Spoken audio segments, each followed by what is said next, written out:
हे दोस्तों, this is Mukesh. Well, कभी कभी हम लोग अपने डे टू डे लाइफ में ऐसे सेंटेंसेस को बोलते हैं। एक्चुअली ये सेंटेंसेस मेरे एक व्यूअर के द्वारा पूछे गए थे। सर, मैंने जो खाया है तुमने कभी नहीं खाया होगा। उसने कभी नहीं जोड़ा था, मैंने जो खाया तुमने नहीं खाया होगा। तो ऐसे सेंटेंसेस को इंग्लिश में किस स्ट्रक्चर की मदद से बनाते हैं? तो जो काम मैंने किया है तुमने कभी नहीं किया होगा, या तुमने कभी नहीं किया, मीन्स या तुमने नहीं किया या कभी नहीं किया। तो आइए इसके स्ट्रक्चर को देखते हैं। सबसे पहले लगाएंगे हम लोग सब्जेक्ट। सब्जेक्ट को लगाने के बाद यहाँ पर दो टुकड़े हैं। बाद वाला जो टुकड़े हैं तुमने कभी नहीं खाया होगा, पहले इसको ट्रांसलेट करते हैं। आप चाहे तो सेंटेंसेस को उल्टा पुल्टा कर सकते हैं, बाद वाले पहले या पहले वाले बाद, जैसे आपको समझ में आए। मैं दोनों स्ट्रक्चर को बता देता हूँ। सबसे पहले सब्जेक्ट लगाएंगे, उसके बाद लगाएंगे वुड, और वुड को लगाने के बाद हम लोग लगाएंगे नोट। अगर सेंटेंस में केवल नोट है, मतलब नहीं है, तो नोट आएगा। अगर कभी नहीं है तो नेवर आएगा।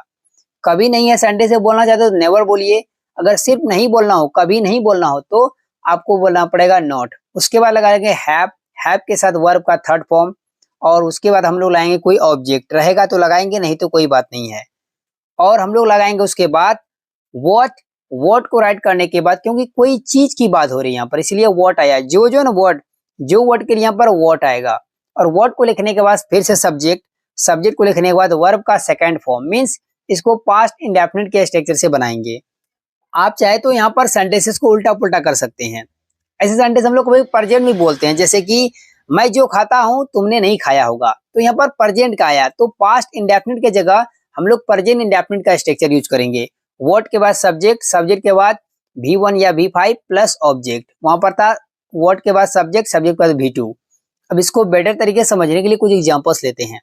तो आज का पहला सेंटेंस है, मैंने जो खाया तुमने कभी नहीं खाया होगा। तो इस सेंटेंस के लिए बोलेंगे you would never have had what I had. अब यहाँ पर हैड के जगह आप ईटन या टेकन वर्ड यूज कर सकते हैं। पहले वाले जो हैड आया वहां तो टेकन आएगा, और बाद वाले में टुक आएगा। अगर ईट लिखेंगे तो ईटन और एट आएगा।